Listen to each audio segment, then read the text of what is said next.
Ma'am చాలామంది protein powder తీసుకుంటున్నారు ఈ మధ్య. మామూలుగా ఇంతకుముందు ఏమంటే జిమ్లో ఎక్కువగా తీసుకోవటం చూసేవాళ్ళం. కానీ కొంతమంది ఇది మంచిదని చెప్తున్నారు, కొంతమంది సైడ్ ఎఫెక్ట్స్ వస్తాయేమో అని చెప్తున్నారు. అసలు దీనివల్ల సైడ్ ఎఫెక్ట్స్ వస్తాయా, మామూలు వాళ్ళు కూడా తీసుకోవచ్చా, అది మాకు అర్థం కాదు. మీరు క్లారిఫై చేయరా కొంచెం? సో ప్రోటీన్ అనేది మనకి చాలా ఇంపార్టెంట్ అనమాట బాడీకి. అది ఒక బిల్డింగ్ బ్లాక్గా మనం అంటాము. సో ప్రోటీన్ అనేది ప్రతి ఒక్కరికి అవసరము. నాట్ ఓన్లీ జిమ్ చేసే వాళ్ళకే కాదు, మనకు కూడా ఇంట్లో ఉండే విమెన్కి కూడా చాలా అవసరం అనమాట. విమెన్ చాలా నెగ్లెక్ట్ చేస్తూ ఉంటాము. అట్లని చెప్పి ప్రోటీన్ అవసరం అని చెప్పి మనము బయట దొరికే ప్రోటీన్ పౌడర్స్ తీసుకోవాల్సిన అవసరం లేదు. ప్రతి ఒక్కరు మనకు అందుబాటులో ఉన్న ప్రోటీన్, నాన్ వెజిటేరియన్స్ అయితే డెఫినెట్గా ఎగ్స్, ఫిష్ బెస్ట్ సోర్సెస్ అనమాట. ఆ తర్వాత చికెన్ కూడా తీసుకోవచ్చు. వెజిటేరియన్స్కి కూడా చాలా సోర్సెస్ ఉన్నాయి, గ్రీన్ పీస్, మష్రూమ్స్, తర్వాత పల్సెస్, ఇవన్నీ కూడా మనం ప్రోటీన్లా తీసుకోవాలి. కానీ ప్రోటీన్ పౌడర్స్ ఎక్కువ తీసుకోవడం వల్ల ఇప్పుడు జిమ్కి వెళ్తున్నారు, దాంట్లో వాళ్ళు ఎక్కువ ప్రోటీన్ అడ్వైస్ చేస్తున్నారు. మన బాడీకి 0.8 to 1 గ్రామ్ పర్ కేజీ అవసరము, కానీ వీళ్ళు 2 గ్రామ్స్ వరకు తీసుకుంటున్నారు. సో ఎప్పుడైతే మనం ఈ ప్రోటీన్ పౌడర్స్ ఎక్కువ తీసుకుంటామో మన టాక్సిన్స్ అనేవి ఎక్కువ ఉండొచ్చు. బికాజ్ ఆ ప్రోటీన్ పౌడర్ అనేది మ్యానుఫ్యాక్చర్ చేస్తారనమాట. దాంట్లో అడిటివ్స్ ఉంటాయి, మన బాడీ పైన ఓవర్ లోడ్ పెడుతున్నాం మనము.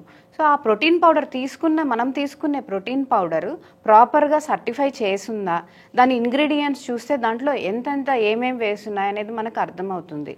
సో అట్లాంటి ప్రోటీన్ పౌడర్ తీసుకోవచ్చు, కానీ మోడరేషన్లో తీసుకోవాలి. ఓకే.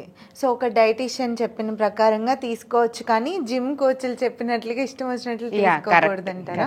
సో మాక్సిమం ఫుడ్ లోనే కవర్ చేయడానికి చూడాలి ప్రోటీన్. వీలైనంత వరకు మనం ఫుడ్ లోనే కవర్ చేయొచ్చు. ప్రోటీన్ కొంచెం తక్కువైనా పర్లేదు, కానీ ఎక్కువ లేకుండా చూసుకోవాలి. ఓ అవునా? సో ఎక్కువ మంది, కొంతమంది ఇప్పుడు ఓన్లీ ప్రోటీన్ తీసుకోవాలి, కార్బ్స్ని ప్రోటీన్ ఫ్యాట్ తీసుకోవాలి, కార్బ్స్ని కంప్లీట్గా కట్ చేయాలనే డైట్ కూడా చేస్తూ ఉంటారు. అలా అంది కరెక్ట్ కాదనమాట. సో ఇప్పుడు ప్రోటీన్ అనేది ఇంపార్టెంట్, తీసుకోవాలి. కొంచెం తక్కువ అయినా పర్లేదు. కార్బోహైడ్రేట్స్ అనేది కంప్లీట్గా కట్ చేస్తారు. ఎనర్జీ ఎక్కడి నుంచి వస్తుంది? కార్బోహైడ్రేట్స్ కట్ చేయడం వల్ల. లో కార్బోహైడ్రేట్స్ తీసుకోవచ్చు.